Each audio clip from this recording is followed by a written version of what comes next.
écologique possible dans sa manière de consommer. Donc quand on va au supermarché et que on fait par exemple, je sais pas, 30 km pour aller à un supermarché, eh ben il faut avoir en tête que on a du transport pour y aller, on a du transport pour que les aliments soient acheminés au supermarché, on a de l'énergie pour créer les réfrigérations du commerce, on a les pertes et les gaspillages qui sont issus en fait, de la commercialisation. On a tout ça. Donc tout ça, il faut y avoir en tête. Et moins on a d'intermédiaires, et mieux c'est pour la planète. Donc c'est pour ça que consommer local, bah, c'est la meilleure des choses. Et moi je dis souvent qu'il vaut mieux consommer local et pas forcément bio, plutôt que bio et que ça vienne du Pérou. Voilà. Parce que c'est un non-sens en fait, de dire ouais, moi je mange bio, c'est cool, mais derrière, en fait, si ça a mis des dizaines de milliers de kilomètres en cargo et que ça a pollué la planète pendant des heures, clairement ça sert à rien. Surtout que le bio péruvien n'est pas le même que le bio français. Exactement, ça aussi, les bateaux, ça on va en reparler, comme quoi les normes ne sont pas les mêmes. Quand le produit est ramassé et qu'il arrive chez nous, il est plus frais. Ouais, ça c'est sûr. Il est moins frais. Voilà. Les carburants des bateaux, c'est pire. Carburant, c'est pire que le gasoil. Ah oui, bien sûr. C'est du lourd, c'est du fuel lourd, ouais, ça émet non seulement du CO2, mais ça émet surtout des particules de soufre, ça émet des particules d'azote, de gaz. Les avions, c'est pareil, les avions là-haut. Ouais, c'est la même chose. Ouais. Mais ça, t'as pas le droit de ça de là-haut, les avions qui polluent. Ouais. Les bagnoles, ils t'en parlent, mais pas l'avion. Oui. Parce que pourquoi? Ils ont une sorte de pognon.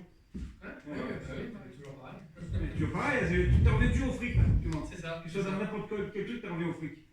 Donc du coup, c'est pour ça que dans ce cycle-là, il faut faire attention à qu'est-ce qui provient et d'où ça part, et quels sont en fait les impacts écologiques que je vais avoir. Donc, là, on le voit, les principaux impacts. On va avoir la qualité de l'air, l'eau, l'énergie, le climat, la biodiversité et les sols. Donc en gros, tous ces impacts-là, il faut les avoir en tête. Est-ce que quand je consomme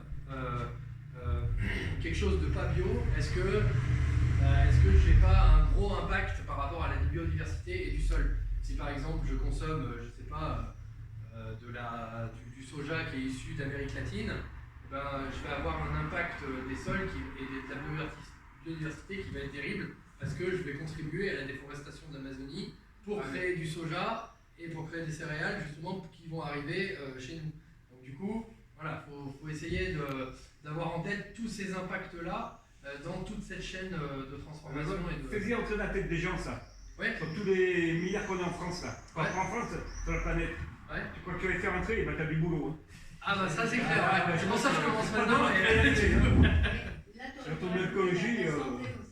Ah oui, la santé bien sûr, oui, c'est évident. Oui, la santé, ça va avec l'impact sur la qualité de l'air et de l'eau notamment, chose qu'on consomme régulièrement. Évidemment, l'impact sanitaire, mais c'est vrai. Et la santé des viandes. Tu vas faire des réunions. Hein. Et les producteurs, Et les producteurs, Ah ouais. Non mais ça c'est sûr. Donc voilà, comme je le disais, donc attention au label bio, au local dans les supermarchés.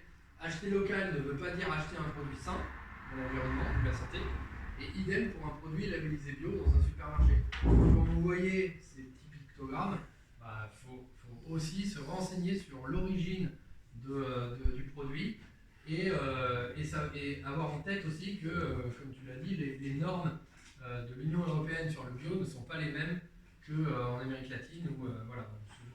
Même en Espagne, c'est pas les mêmes. Même en Espagne, c'est pas les mêmes normes. Donc du coup, forcément, ils jouent sur ça, ils disent que c'est bio, mais derrière, en fait, les normes françaises, ça n'a rien à voir. Et quand on achète une tomate bio espagnole, ça n'a rien à voir avec une tomate bio locale. C'est plus cher de toute façon. Oui, derrière, c'est des milliers de sacs sous plastique. Ouais, c'est ça. Et ça part en morceaux de temps en temps. Bien sûr. Dans cette présentation de label, lesquels sont français et lesquels sont européens? Le AB, il est français, l'étoile, la feuille avec ses étoiles, c'est européen. Ouais. Mais quand il y a les deux, c'est super. Et quand il y a les deux, c'est que c'est français, et après ils mettent le label européen pour C'est l'Europe. C'est demande, en fait, quand on demande un label, le label AB, ils mettent les deux en même temps. Ils demandent de mettre les deux. Un avec La feuille. En principe, la feuille et le label avec le nom du mec qui t'a vérifié. Mais le mec qui vérifie pour le label AB, ça va être le même qui vérifie pour les compteurs électriques. Hein. Quand vous avez la même société, les logos Veritas, ça et s'appelle. la feuille, Oh, vous avez aussi en dessous, vous avez agriculture bio, UE et non UE. Vous lisez en petit. Donc du coup, en gros, ça veut dire, ben, ça peut être de l'Union Européenne ou pas. Donc en gros, ben, c'est mondial. Donc quand vous lisez agriculture bio, UE ou non UE, ben, en général, c'est du foutage de gueule, ouais, et en général, ça vient d'Amérique latine. Voilà, clairement. En clair, c'est de la couille. Voilà. Qui croit, C'est un attrape. Je vais gueule, c'est mieux là. Exactement J'ai pareil plus pour peur. avoir le label. Et il y a les trucs fer aussi. Et les trucs fermes, Ah oui, il faut, 310 €. il faut aussi prendre en compte quand vous achetez notamment du Café, café, chocolat, tous ces produits-là, il faut essayer d'acheter des produits qui sont équitables, donc fer. Et ça, c'est pas toujours évident parce que ça veut dire en gros, vous avez quand vous arrivez devant le rayon chocolat, vous avez un produit, un chocolat qui est fer, donc équitable. Et puis en fait, tous les autres, il n'y a pas le logo. Donc en gros, ça veut dire que tous les autres chocolats ne sont pas équitables. Donc ça veut dire que quand vous achetez un chocolat qui n'est pas équitable, vous cautionnez en fait le fait qu'il y ait des gens qui travaillent dur, voire des enfants, dans certains pays lointains. Voilà, de l'esclavagisme, on peut parler d'esclavagisme. Et voilà, donc ce qui est terrible, c'est que les supermarchés, ils proposent les produits qui ne sont pas fer. Justement, c'est ça qui est assez impressionnant. Alors oui, ça c'est clair que c'est plus cher, mais vaut mieux acheter un chocolat moins souvent, mais qui est équitable, plutôt que d'acheter régulièrement du chocolat qui n'est pas équitable. Sachant qu'il y a un autre truc qui est important aussi dans ce qu'on achète, c'est la qualité du produit et ce qu'il va nous donner. Quoi. Vous achetez une pomme à 1 €, mais si elle ne te donne pas d'énergie vitale, il vaut mieux la payer peut-être 1,40 € et qu'elle te donne de l'énergie. Je suis pas tout à fait d'accord pour commerce équitable sur un sujet. C'est qu'en fait, le commerce équitable, c'est un label qui dit que le producteur va être rémunéré à la hauteur de son travail. Mais ça ne veut pas dire que le produit est meilleur. Non, quand un producteur qui fait un produit, un cacao qui n'est pas Ah oui, on est d'accord. qui soit C'est mauvais, vrai, mais ça, ça ne veut pas dire qu'il y a une bonne qualité. Ah non, ça, je suis d'accord. Il faut préciser, parce qu'on pourrait croire. Et c'est pour ça qu'il faut, dans la mesure du possible, il faut que les produits qui sont issus de lointains pays, il faut que ça soit équitable, mais il faut que ça soit aussi bio, équitable et que ça soit globalement des bons produits. Mais je suis d'accord avec toi sur le fait que si c'est équitable, ça ne veut pas forcément dire que c'est du bon produit. On est d'accord tout ça, il faut le rappeler. Oui, tout à fait. Mais par contre, c'est vrai qu'il y a des marques de chocolat bio équitable, c'est définitivement une Ils sont très durs à trouver à la supermarché. C'est dur d'avoir le. Ah bah, moi je sais que je l'achète à Ouais, mais c'est pas Leclerc comme nous, enfin comme nous. Ah bah non, mais moi de toute façon, personnellement, je le dis plus. Voilà, qui ouais. Mais par contre, un jour j'ai fait un gâteau au chocolat exactement le même, la même recette que d'habitude que je fais depuis 20 ans. Et ben j'ai utilisé que des produits bio, des bons produits. Ah mais c'est pas du tout le gâteau. Voilà, mais pas bon. Arrêtez, je C'était horrible, mais il était bien trop bon, il a fallu que j'en refasse un. Et on en mange beaucoup trop. Alors c'est pas bon pour les kilos par contre. Donc voilà, après l'alimentation, comme on disait, favoriser les circuits courts.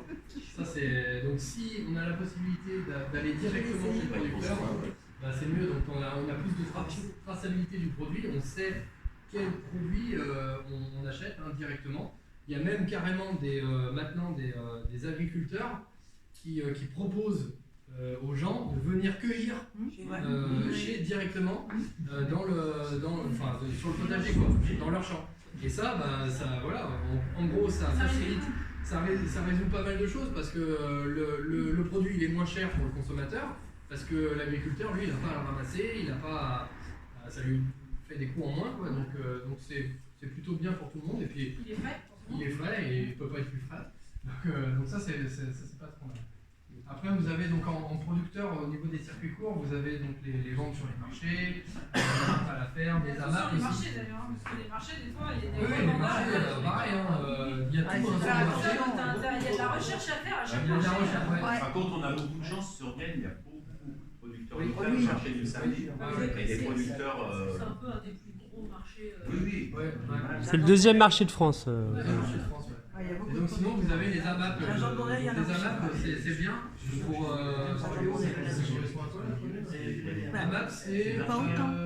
pas autant pour le maintien Ouais, il y a des pas de agricultures paysannes. Association pour le maintien des agricultures paysannes. surtout Ça, l'été. et en gros c'est vous arrivez directement chez le producteur organise c'est un peu assimilable Je à passais tout le temps et j'arrivais pas à c'est une trouver. association qui organise en fait une vente de produits centralisés à un endroit, à un moment donné, et où vous avez le consommateur a un abonnement, en gros, pour tous les 6 mois ou tous les 1 an, et vous avez des paniers toutes les semaines ou toutes les 2 semaines que vous pouvez aller récupérer directement à la MAP, à la permanence qui est Donc là, pour le coup, c'est vraiment, c'est pour ça c'est vraiment un maintien à l'agriculture, parce qu'en fait, c'est sous forme d'engagement. En fait. C'est un engagement de 6 mois. Souvent, c'est 6 mois. Pour les gens, par exemple, qui ont des potagers, ils prennent les 6 mois d'AMAP pour l'hiver. Les légumes d'hiver, on n'a pas forcément envie d'être dans le jardin. Et du coup, pour le coup, les agriculteurs, ils ont vraiment un revenu. Ils savent que il y a tant de personnes. Ils ont une visu sur leur trésorerie. Ils ont, voilà, au moins. Et ça, ouais, c'est vraiment pas mal. En plus, les AMAP, vous avez sur le site des AMAP de France, je crois, enfin, vous tapez sur internet, vous avez la carte en fait avec toutes les AMAP qu'il y a dans la région et en France. Donc il y en a forcément une qui est pas loin de chez vous. Donc ouais, ça c'est un bon plan, un truc à favoriser. Et tout à l'heure, donc vous parlez de la ruche qui dit oui, c'est un peu la même chose, sauf que c'est un peu. C'est un peu la même chose, c'est juste que la différence c'est le. La différence avec la ruche qui dit oui, c'est que la MAP c'est vraiment un abonnement en fait. Non, c'est organisé par l'association. Oui, c'est l'association, mais c'est pas chez un particulier. Non, mais c'est une association. Après, la différence c'est que c'est des abonnements. Et nous, par exemple, moi, des fois, je pars. Ça fait 3 mois que j'étais en déplacement. Vincent, s'il se retrouve avec un panier de légumes par jour, par semaine, voilà. Ou après, il y a des gens qui le font, par exemple, 2 familles et ils s'alternent et voilà. Après, c'est vraiment toutes les semaines. Alors que la ruche qui dit oui, on n'achète que les produits dont on veut quand on veut. Ça a plus de souplesse. Voilà. Donc, par contre, la ruche qui dit oui,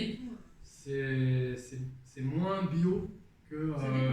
Ça dépend, mais ça dépend des gens. Ouais, mais en général, la ruche qui dit oui, il y a moins de producteurs bio que les AMAP. Mais la MAP, c'est pas forcément bio non plus.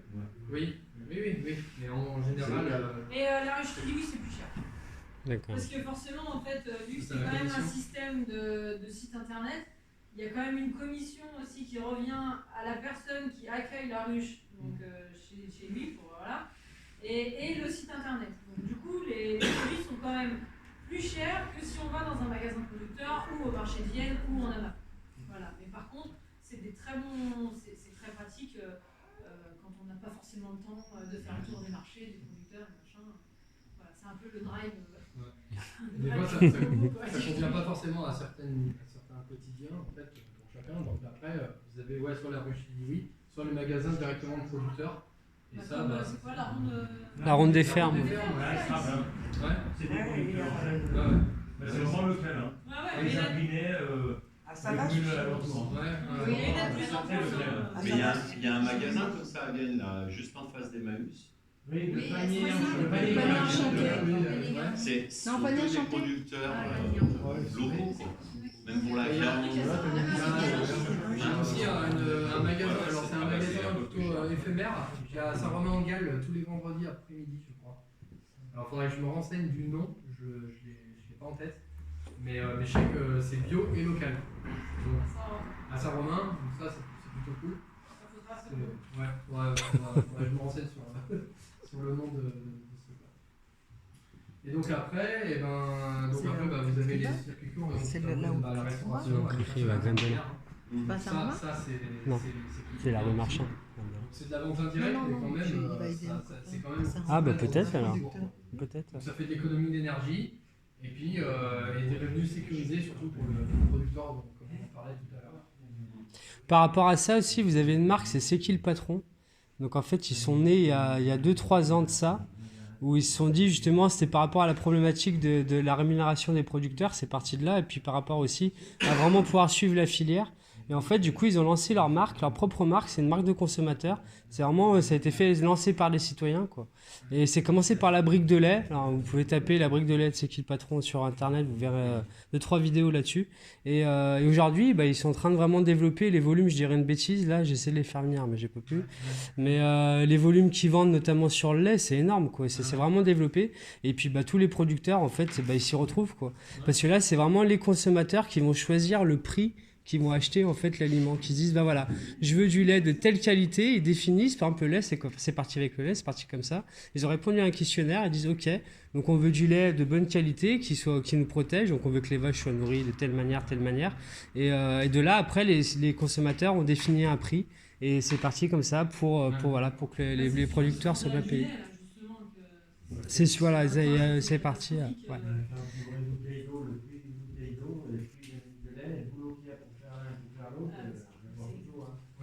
Mais je crois que tout ça, ça marche bien parce que justement, les petits producteurs, tout ça, ils en ont un peu marre de se battre contre les grands. Mais bien sûr, les supermarchés, etc. qui fixent les prix. Je pense que ça, ils ont compris et nous, on adhère à 100%. Bien sûr. C'est une solution alternative. C'est ça. Ouais. Et voilà.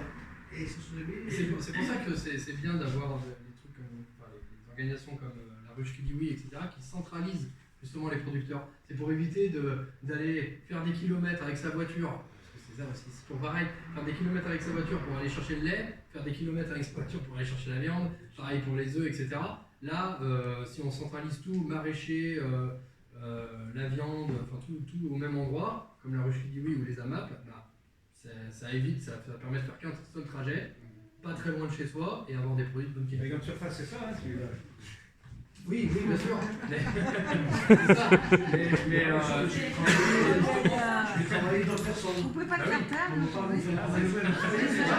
non, mais c'est ça, sauf que l'intermédiaire. Justement, c'est pour contrer les grandes. Il va fixer les prix et il va essayer, il va se prendre une marge. Il va tuer le producteur. Parce que là, on paye directement le producteur. Voilà. On paye pas la grande marque. Et c'est un acte politique. Je sais que c'est un gros mot. C'est encore aujourd'hui, c'est un gros mot. Mais justement de dire non, stop aux grandes surfaces, parce que ça facilite les grandes surfaces. En effet, tu trouves tout et c'est simple. Et de dire non, je vais voir, essayer de faire différemment. Et en fait, c'est un acte politique. C'est pour dire merde à ce système, voilà, qui nous prend tout et qu'en plus il nous fait bouffer de la merde. Et c'est vraiment pour faire changer les choses. Voilà. D'ailleurs, en fait, moi je trouve que ça fonctionne parce que finalement, en effet, les supermarchés, il y a quelques années de ça, on parlait le bio, machin, pas mal qui. On ne connaissait pas forcément, dans les supermarchés il n'y en avait pas, mais au final on a été plein à acheter du bio, à vouloir du bio, et du coup à bouder les supermarchés parce qu'il n'y avait pas forcément bio. Aujourd'hui, qu'est-ce qu'on voit? On voit des rayons bio dans les supermarchés. Ça fleurit. Ils font que ça d'ailleurs, c'est même un rayon, tout est bio. Moi, je me fie un peu parce qu'il y a un côté bobo sur le bio. Ah mais il y a de ça. Alors il y a complètement de ça, et parce que justement on en revient à la publicité. Moi, j'achète pas du bio parce que c'est cher. Oui, Ça aussi. Ouais, mais vaut mieux acheter chez un agriculteur pour de proximité. Alors c'est dommage qu'il n'y ait pas Graines de Lin. Alors c'est dommage que Graines de Lin soit pas là parce que justement à la base il savait pas trop comment emmener. Mais justement c'est ce qu'il m'a expliqué quand je suis allé le voir, je sais plus quel jour. Et il m'expliquait que c'est pas spécialement plus cher ces produits qu'en grande surface. Sur certaines choses oui, mais en fait sur certains produits il y a plein de choses non. Et en fait il me disait aujourd'hui c'est vraiment fait une clientèle parce que les gens ils se retrouvent en fait dessus. Et en fait c'est vraiment une fausse idée de dire que c'est plus cher. Enfin ça a été peut-être le cas vraiment, mais c'est vraiment moins le cas. Ouais. Le bio en supermarché, il est plus cher que le bio ailleurs. Elle est claire. Oui. Voilà. Parce C'est qu'au encore supermarché, ils disent qu'ils font à peu près 40% de marge. C'est encore le cas sur pas mal de produits justement que effectivement ça peut être plus cher. Et puis il y a aussi le fait qu'il y a certains acteurs dans le bio qui se font beaucoup de marge en fait, qui en profitent, qui sortent sur le business parce que comme tu as dit, le mouvement bobo entre guillemets, voilà, il existe aussi et la mode du tout tout bio, voilà, fait aussi que on achète du bio, mais donc les supermarchés ont compris le truc aussi, donc forcément ils sortent sur cette vague, mais par contre, acheter bio ne veut pas forcément dire acheter plus cher. Enfin, il y a des alternatives qui existent, et là on en parle justement, pour il y a des solutions qui existent, et notamment Graines de Lin sur pas mal de produits, fait en sorte que quand tu achètes quelque chose à Graines de Lin, tu vas pas le payer plus cher qu'à Leclerc. Mais on oublie quand même le facteur principal du bio, c'est que tu ne manges pas de la saloperie qui va t'empoisonner. Ah si, non, si tu manges du bio digne de ce les nom. années qu'on mange de la saloperie, comme tu dis, on en mangera toujours. Non. Tu fais ton jardin. Il y a 90 ans, ça fait 80 ans que je mange la saloperie.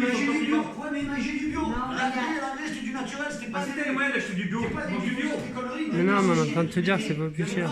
Il y a 60 ans, les Il y gens avait ils pas- avaient une il y avait culture pas toutes ces saloperies avec d'image moins de pesticides que maintenant. Moins grave. Ah ouais. Ils mangeaient Ils mangeaient Ça du fait bio, des les années qu'on mange de la merde, actions. on en mangera toujours. Et ça rendait pas mal temps, Après, c'est la facilité qui cherche chez L'Oréal. Oui, L'industriel, C'est plutôt, c'est de la merde ce qu'il fait. Ah, mais Les c'est gens sûr. achèteront toujours. Justement, c'est là où on doit, en tant Si t'as qu'individu, des industriels, on plus de doit bourg et essayer. plus d'emploi. Alors, C'est transformé en autre chose. C'est là où justement en tant qu'individu, on doit faire l'effort de justement acheter mieux pour sa consommation personnelle, parce que ce qu'on ne voit pas en fait dans tout ce système, c'est que quand tu manges industriel tout le temps, et ben au bout d'un moment, tu vas tomber plus souvent malade. Et après, quand tu vas chez le médecin, eh ben, tu vas dépenser de l'argent. Pour acheter des médocs, tu vas dépenser de l'argent. Et tu vas faire des trajets en bagnole et ainsi de suite. Donc tout ça, en fait, ça, c'est pas comptabilisé dans le bio. tu vas dans les détails. Ouais, mais c'est ça. Et c'est tout, c'est ça, Pascal. Il n'y aura pas ça maintenant, les gens. Oui, mais c'est de vrai. Mais c'est apprendre. Je suis d'accord avec toi, mais les gens veulent plus s'emmerder. Oui, mais c'est ça. Où c'est que j'achète une Pas tous. Pas tous, non, on est d'accord que pas Moi, le tous. premier, je m'emmerde pas, je te dirais. J'ai pas Oui, regardé mais le tout le spécial monde- de Chine ou de je sais pas trop d'où. J'achète et puis voilà. Oui, J'ai mais pas les tout le bio, monde c'est pas fait bio. tout le monde ne fait pas l'effort. Et Voilà. tout le Tout le monde le fait, ça comme moi. Je Mais fais par pas. contre, Non, pas tout le monde. Ouais, mais Pascal, Ouais. tu vois le petit bébé là, Ouais. le petit bébé qui peut être pas trop grave, tu vas pas lui donner n'importe quoi, c'est pas possible. Si tu es pas père de famille. Mais tout à l'heure, j'ai vu qu'il a donné un petit machin un bocal en verre. C'est le paysan, peut-être qu'il a fait le bocal en verre, là, il a mis sa confiture dedans. Oui, c'est tout l'industriel. Mais attends, il avait préparé c'est sa du petite bio bio. là, tu C'est du bio. Eh oui. non, mais après, le but, c'est pas, encore une C'est fois, pareil, c'est c'est pas. industriel, même les bébés, c'est industriel, c'est tout. Non, mais le but, c'est. Mais il est Le bébé, c'est industriel, le bébé. C'est la bouffe, je veux dire. Non, mais le but, c'est pas de stigmatiser ni de Non. culpabiliser. Non. Il faut, en fait, bien sûr, qu'on va acheter de l'industriel pendant un certain temps. Parce qu'il y a ça en Parce qu'on n'a pas le temps de faire et parce qu'on n'a pas le temps, parce que nos vies, elles sont. Voilà, tout est plus rapide. Donc, forcément, on est Ouais, je veux dire, C'est les gens normal. qui sont dans les bureaux, comme à Lyon, dans les grandes villes, Bien sûr. ils bouffent sur son petit lit, là, Parce qu'ils ont pas le choix. tu vas, ils vont être s'emmerder, le chef, c'est quoi? Tu vas laisser, c'est du bio, c'est de la bonne d'abord. Ils achètent, ils s'en foutent, ils savent, ils bouffent, les gens. Bien sûr. Mais Là, dès lors en plus, que- ils bouffent, les gens ils bouffent de la merde. Eh C'est- ben, oui, je suis pas maintenant dans les trucs. Si je peux Hein dire une chose, Quand quand je, bio, quand- tu sais. quand je suis rentré dans la boîte où je travaille, j'étais le seul à venir tous les midis. On a un espace commun pour manger. J'étais le seul à venir avec des plats que je cuisinais moi-même. Ah oui, bah oui. À tous mes collègues, ils achetaient des sandwichs. Mais c'est ce que je veux te dire, voilà, les gens ne veulent pas s'emmerder. Mais attends, c'est oui, comme non, moi. mais attends. Oh Pierre, ça a l'air d'être super bon ce que tu manges et tout, Ouais. plein de bouffe. Ouais, tu veux goûter? Ouais, j'ai un goût. Hop. Et maintenant, Et petit à petit, en fait, maintenant, on est majoritaire à manger des choses que l'on fabrique nous-mêmes. Parce que Et, tu as donné l'exemple.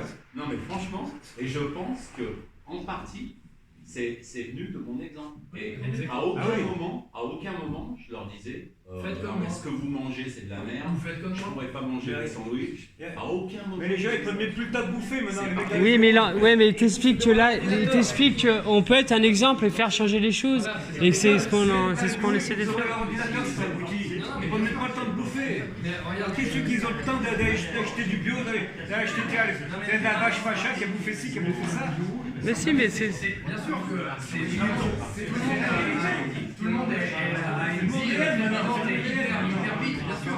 Mais ce que je veux dire, c'est que quand quelqu'un va montrer l'exemple, comme il le dit, et ben à un moment donné, ça va susciter en fait l'intéressement de plein d'autres gens. Ils vont se dire, ah ouais, tiens, toi tu fais comme ça, ouais, bah tiens, je vais essayer. Mais si, ça se passe comme ça, c'est ce qui s'est passé en Je travaillais avant,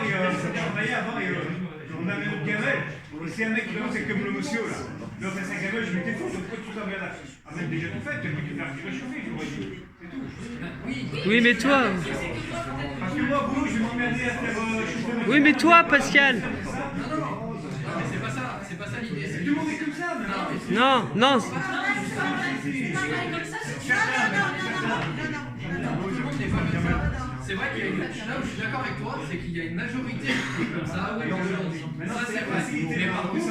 Mais par contre, il suffit d'un seul qui change dans une communauté pour pas forcément. Non mais bien sûr. Mais ce que je veux dire, c'est que quand il y a quelqu'un qui change dans un groupe, eh ben, ça peut ne rien faire, mais ça peut aussi transformer tout le groupe. Et c'est ça qui est intéressant. C'est que là, ce qu'il a fait, il a fait un acte militant, et ça a contaminé les autres. Et c'est ça c'était même pas intentionnel. Non, je suis d'accord ce que tu as fait, mais moi je l'aurais pas fait si j'aurais fait ça avec toi. J'ai été fou, pourquoi tu fais chauffer ta gamelle? Vous avez tout chaud, je vais dans le micro, on dépasse.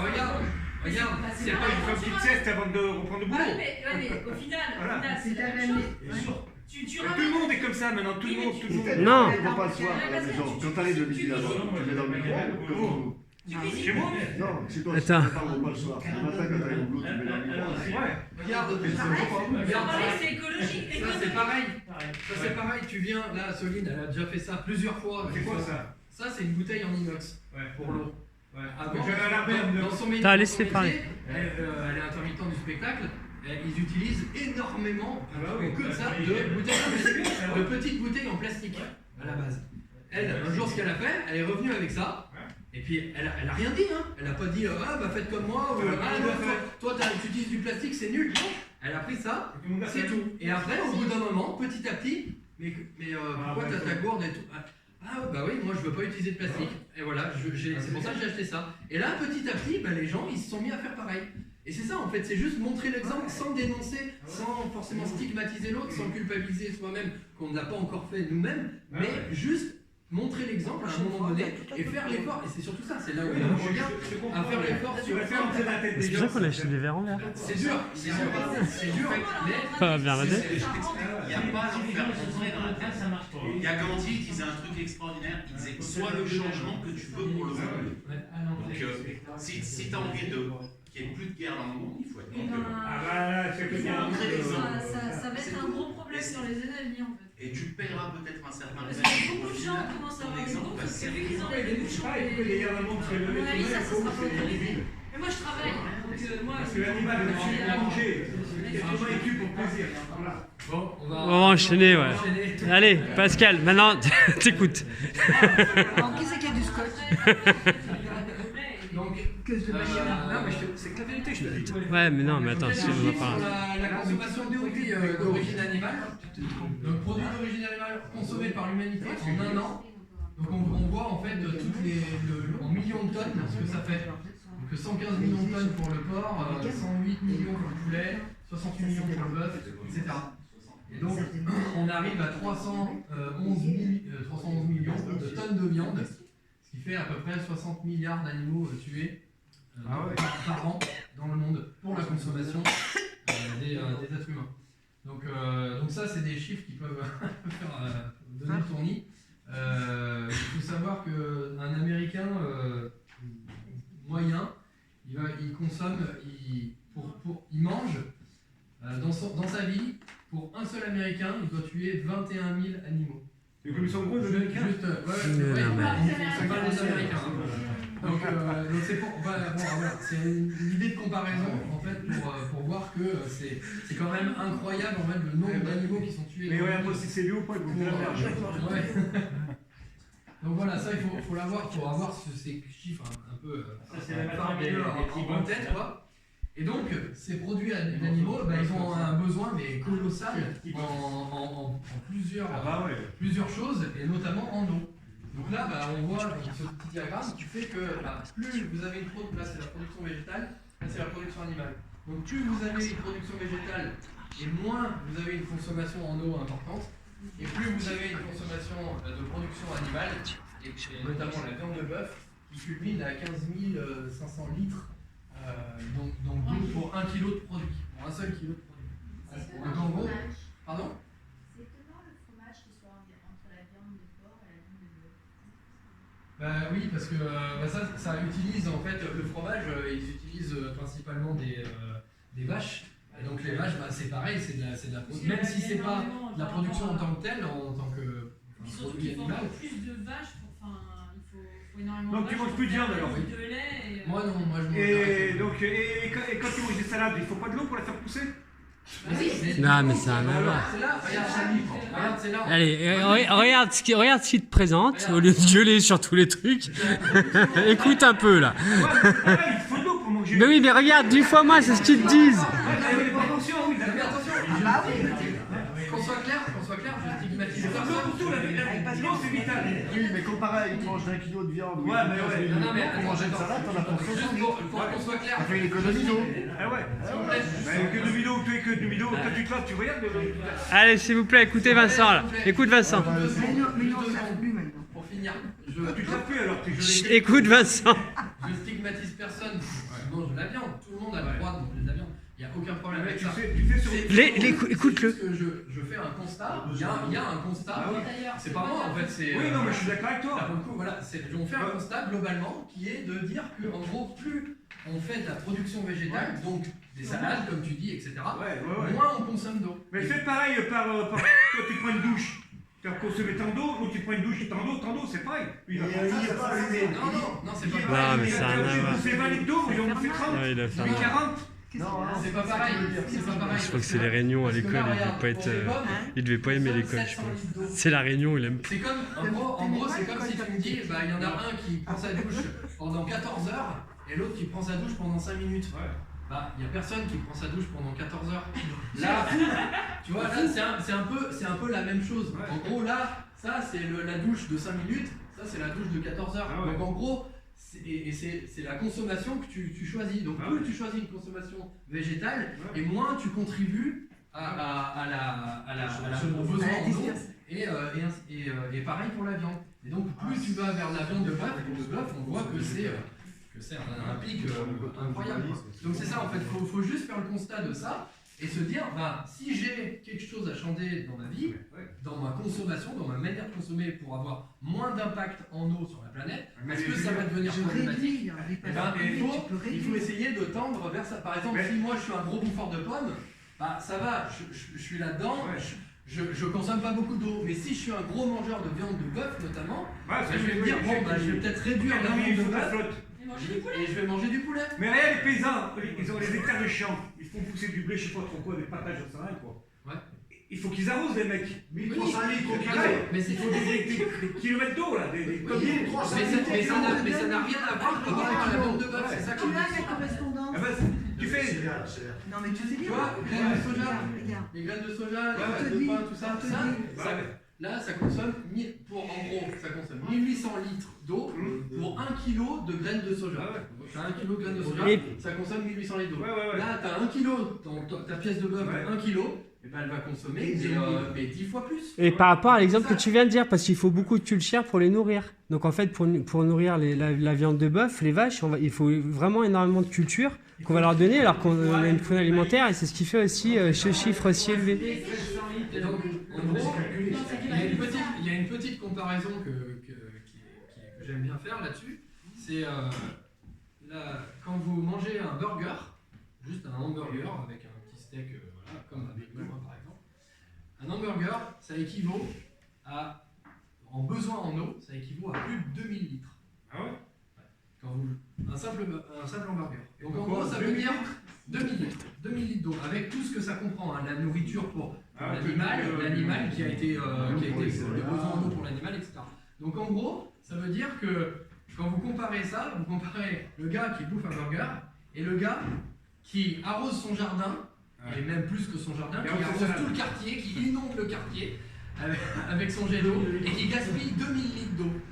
Nous, on va pas se dire, arrête de manger un burger. Non, on va laisser la personne manger le burger. Par contre, si vous voyez votre voisin gaspiller 2000 litres d'eau dans le voisinage et inonder tout le quartier, vous allez peut-être vous dire, il gaspille quand même beaucoup, quoi. Et si le compteur il paye l'eau, ils s'en foutent. C'est pour dire en fait ça va être dur même, mais voilà. C'est pour dire en fait le rapport de proportion qu'il y a entre juste un burger et les 2000 litres d'eau que ça demande. Si on est pas de l'agriculture, pour faire un bœuf, pour tuer un bœuf, il faut qu'il ait 3 ans ou pas 3 ans. Ouais. Donc pendant 3 ans, tu le nourris avec des céréales sur l'eau. Ouais. La bestiole. Non, mais je suis d'accord avec toi, tout ce qu'il faut, ouais. La bestiole, plus elle grossit, plus elle boit tant de litres par jour. Ouais. Je saurais pas te le dire, mais les chiffres sont quand même. 15 000, c'est ça. Ouais, je suis d'accord avec toi, ouais. Tu multiplies par 3 ans, c'est ce qui fait que tu arrives. Ouais, tout à fait, c'est vrai. Comme une autre produit. Alors, moi, je peux te viande alors. Moins. En gros, c'est pas plus, c'est de réduire peut-être, au lieu d'en manger tous les J'ai juste, par exemple, moi, si j'ai un mode de vie, une alimentation, si j'ai une alimentation qui est dansée, qui tourne essentiellement ici, et ben je vais me dire, moi je me rends compte que je mange beaucoup de viande de porc, beaucoup de fromage, beaucoup de viande de bœuf. Et ben qu'est-ce que je pourrais réduire pour avoir moins d'impact? Je vais me dire, la viande de bœuf, en eau, c'est une catastrophe. Ce que je fais, j'aime trop la viande de bœuf aussi. Donc du coup, je me dis, ce que je vais faire, c'est que je vais réduire la viande de bœuf. Plus d'enfants, plus d'enfants, mange plus de viande, comme tu as dit, plus d'enfants, parce que ça fait sur l'écologie. Non. Il faut pas être radical en fait. C'est Pascal. Il faut juste diminuer. Pascal, tu veux que je te donne un conseil? Il faut que tu ailles sur une île déserte. Sur une île déserte, il faut que tu ailles. Non. C'est constat ça. Voilà, c'est ce que tu veux. Voilà, après tu fais ce que tu veux. C'est juste c'est une information en fait qu'on nous a donnée qui est ça. Alors maintenant, à chacun de voir s'il a envie de faire quelque chose pour la planète qui est plus significatif plutôt que moins significatif. Après mais c'est juste une info. Voilà. Après, avec ça, chacun se débrouille et chacun, parce que là, pour le coup, on voit le besoin en eau, mais on va voir aussi le besoin en production, en fait, en surface de sol. Par exemple, là, pour la surface de sol nécessaire pour la production d'1 kilo. Bonsoir.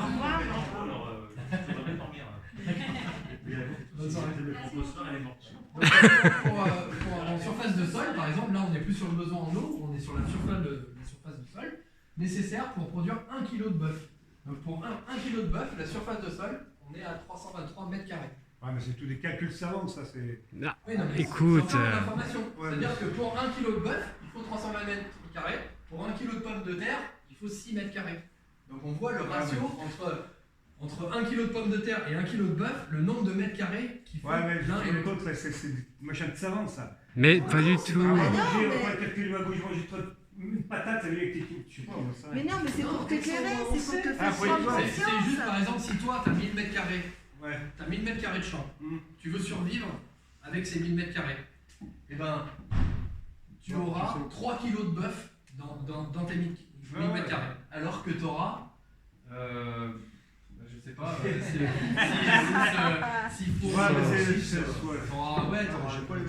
150 mètres carrés. 150 kilos de patates. Alors que tu auras 150 kilos de patates pour tes 1000 mètres carrés. Donc tu pourras manger pendant je sais pas combien de jours. Et tu n'auras que 3 kilos de bœuf. Donc du coup, à l'échelle, tu mets ça à l'échelle de la planète. En fait, évidemment, à un moment donné, si on reste sur le bœuf, l'humanité, ça va plus être possible. C'est surtout pour moi par rapport justement à l'humanité en fait. Parce qu'il y a beaucoup de gens, j'ai encore entendu ça il n'y a pas longtemps. Genre, il y a quelqu'un qui a dit non mais si tous les gens deviennent végétariens, on n'aura jamais assez de terre pour cultiver les légumes. Il y a la planète Lune aussi. Et tu dis mais non, en fait, voilà la preuve que c'est juste. Assez de bras. Comment? Y aura-t-il assez de bras? Alors ça, voilà. Parce que c'est aussi, quand on parlait de bio tout à l'heure, c'est un vrai problème, quoi. Il n'y a pas tant de personnes qui se destinent à travailler dans les champs et dans la terre. Mais il y en a de plus en plus. Il y a de plus en plus de micro-fermes, Je suis pas tout à fait d'accord. Je pense qu'il y a beaucoup de gens qui aimeraient travailler dans la terre, mais au jour d'aujourd'hui, c'est tellement peu payé. Mais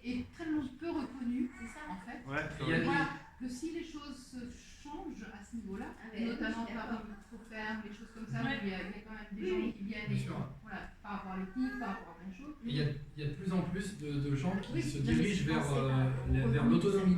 L'autonomie alimentaire, l'autonomie énergétique.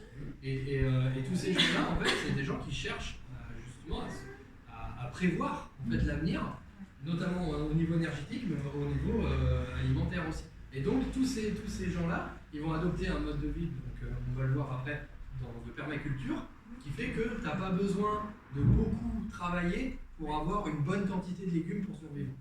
Et c'est ça qui est intéressant dans ce concept-là. Voilà. Donc après, donc la consommation de produits d'origine animale, on va passer sur justement la pollution que ça engendre au niveau des gaz à effet de serre. Donc comme on le voit, un repas sans viande, sans produits laitiers, ça correspond à, si on est en bio, à 281 km donc par personne et par an. En gros, c'est une comparaison avec l'équivalent en kilomètres avec une voiture. En fait, ça veut dire qu'un repas sans viande, sans produits laitiers, ça équivaut justement en gaz à effet de serre, ça équivaut à 281 km si on est sur du bio. Et plus après on rajoute des produits laitiers, de la viande, et puis après on s'aperçoit que ça correspond à beaucoup plus. Donc là, ça correspond à, par exemple, du conventionnel. Donc repas avec viande et produits laitiers en conventionnel, donc pas en bio, on arrive à 4758 km, l'équivalent en fait de la voiture si on consommait en fait ces produits d'origine animale. Donc du coup là on se dit en consommant de la viande, on a une émission de gaz à effet de serre qui est beaucoup plus importante que les gens qui font des repas sans viande et sans produits laitiers. C'est encore une fois, c'est un constat. Il n'y a rien de, on va pas nous dire toi tu manges de la viande c'est pas bien, etc. Non, ça c'est un constat. Après c'est à chacun de prendre l'initiative de se dire moi j'ai envie de faire quelque chose pour la planète, et je vais essayer de réduire ma consommation de viande, comme ça je réduirai les émissions de gaz à effet de serre par l'intermédiaire de la consommation de la viande. Mais je veux dire, tu réduis la consommation de viande, tu n'achètes pas. Mais si les gens n'achètent pas les viandes dans le supermarché, la balance. Non, faut pas la balancer. Mais là, si elle est dépassée la date, elle est dans le supermarché, la balance. De toute façon, que tu l'achètes ou que tu l'achètes pas, ils vont la balancer. Il y a une grosse partie qui vont balancer, c'est pas les 3 steaks que tu as achetés. Et puis après, de toute façon, on n'achète plus. Tu dis, je mange pas de la viande, je mange pas de la viande. Mais si les gens n'achètent pas de la viande, ils vont l'acheter. Mais non, mais ils en commanderont moins. Ils en commanderont peu. Ils arrêteront d'approvisionner en quantité de viande. Si on n'achète pas, ils en produiront moins. Voilà. C'est ce que Colin C'est disait tout. 35 ans. Ouais. Le supermarché, on jette 2 jours avant la date. Ah ouais? Ah oui, il travaille chez Leader France, oui. 2 jours avant la date. Si on retire des rayons, c'est une poubelle et ça se passe de javel pour pas que les gens récupèrent. Oui, Ça dépend des. Je croyais que c'était interdit maintenant, je croyais que c'était interdit, j'avais. Je crois que c'est Ensuite, interdit. on va passer sur donc les surfaces agricoles, donc l'impact écologique de la consommation de produits d'origine animale. Qu'est-ce que ça fait en fait en termes de surface? Donc en gros, l'élevage, juste l'élevage de porc, de bœuf, etc., ça prend 70% des surfaces agricoles à l'heure actuelle sur la Terre. Et donc parmi ces surfaces, ça fait 30% des terres émergées. Donc toutes les terres émergées de la planète, il y a 30% qui sont pour l'élevage, et ça fait 70% des surfaces agricoles. Il y a des agriculteurs qui vous nous diraient, donc ça permet aussi d'entretenir les paysages de moyenne montagne, ou je ne sais quoi, l'élevage. Ça permet dans une certaine mesure peut-être, mais pas à l'échelle où on en est actuellement. Oui. Il faut, c'est toujours pareil. C'est toujours le problème de l'intensif. Oui. Ce qui serait intéressant de rajouter, je trouve, à ce genre de diaporama, c'est quand même la part dans tout ça de l'élevage intensif par rapport à, je sais pas, au producteur qui a un chef ou je sais pas quoi. C'est-à-dire que tout ce qu'on décrit plus, c'est vraiment ça. C'est vraiment l'intensif. Mais non, tout en fait. Finalement, en vrai, c'est l'excès, mais comme l'alcool, c'est pas bon avec excès, c'est un verre de vin et. Enfin voilà. C'est l'excès, c'est l'agriculture intensive le vrai problème. On ne veut pas qu'on tape pas sur les agriculteurs qui font en local. Nous, comme je disais, notre agriculteur qui est juste au-dessus de chez nous, il n'a aucun entrain. C'est-à-dire que. Parce qu'après, c'est pareil, il y a des agriculteurs dans l'agriculture intensive, la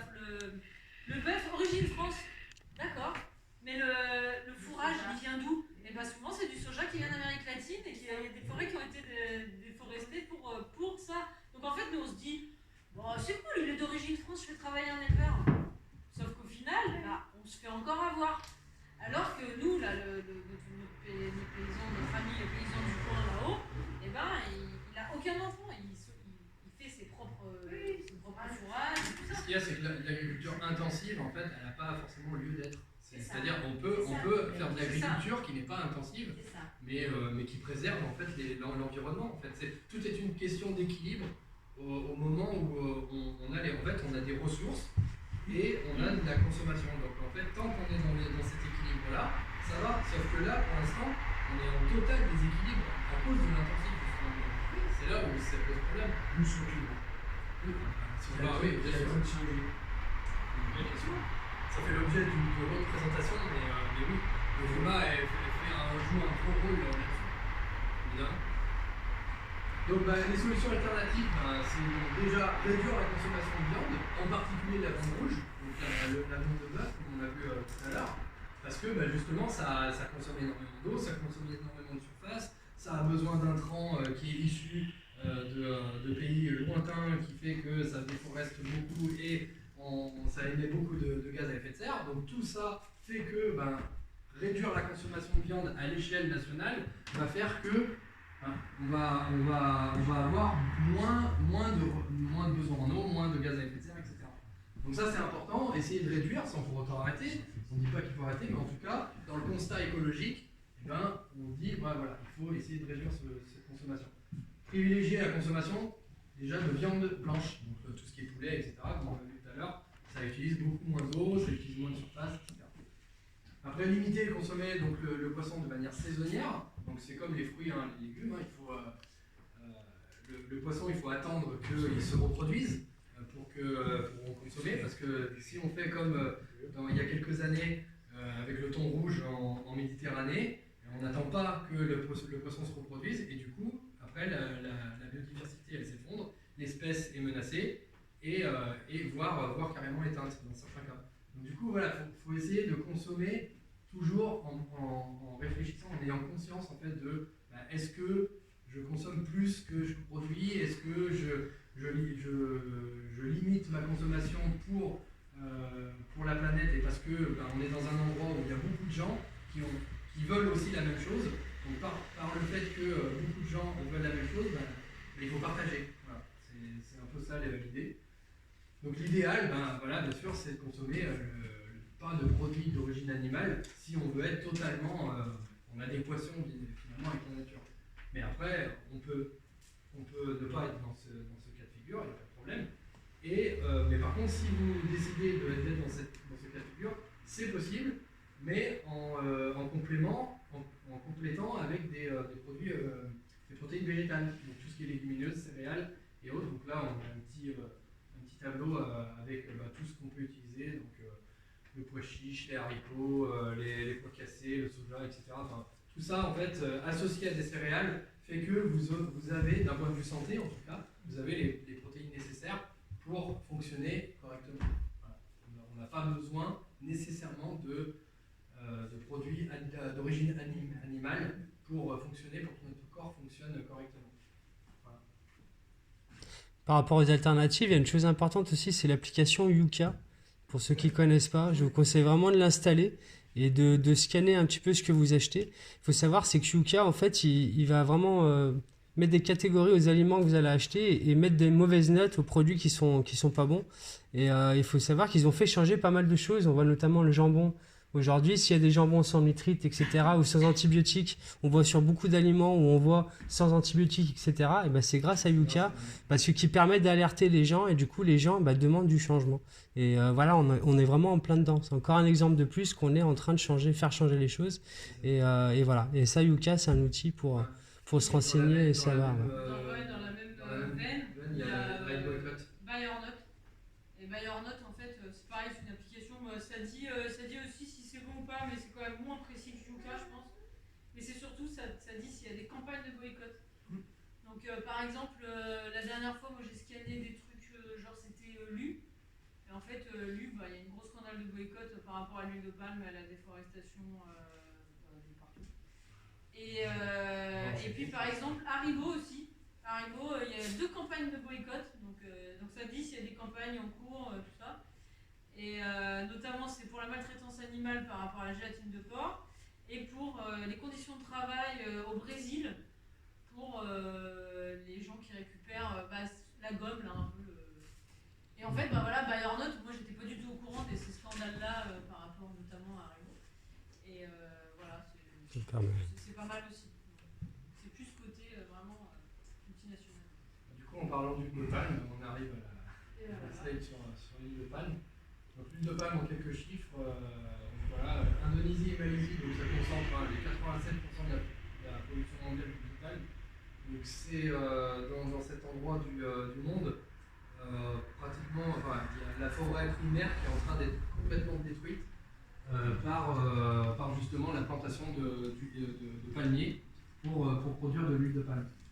Et donc on voit il y a 51% de la production qui est en Indonésie, 36% en Malaisie et puis près de 13% pour les autres pays. Mais voilà, on voit le petit graphique là de la production, comment elle grandit en fait de 1965 à 2014 et comment elle va, si ça continue comme ça, qu'est-ce qu'il faudra faire? Donc il faudra encore plus déforester et donc c'est de la biodiversité qui va s'effondrer encore et voilà, donc on pourrait avoir tendance à dire oui mais si on plante des palmiers c'est des arbres et des arbres c'est cool, ça, on reforeste.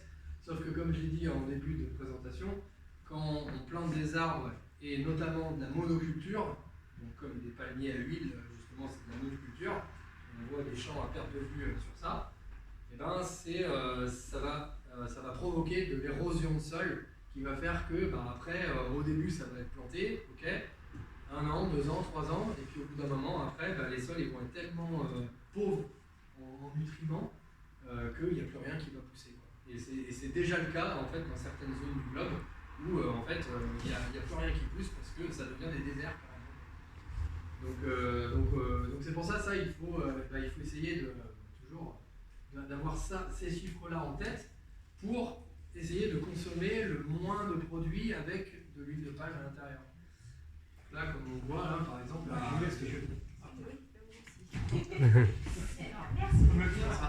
Bonne soirée. Allez, vous avez, c'est bientôt fini. Vous avez comme je dis là dans le vous voyez en 1950 le taux de forêt primaire qu'il y a, et en 2020 en fait ça commence à réduire au niveau de la quantité de forêt primaire. Donc au revoir. Allez, au revoir. Et donc ça c'est la forêt primaire. Donc beaucoup de biodiversité, des arbres complètement différents qui se nourrissent les uns avec les autres. Et là, en fait, les champs d'huile de palme, où c'est que de la monoculture, c'est des kilomètres carrés. Et ça contribue à l'érosion des sols et puis à la désertification. En fait. Donc l'huile de palme, destruction massive de l'environnement.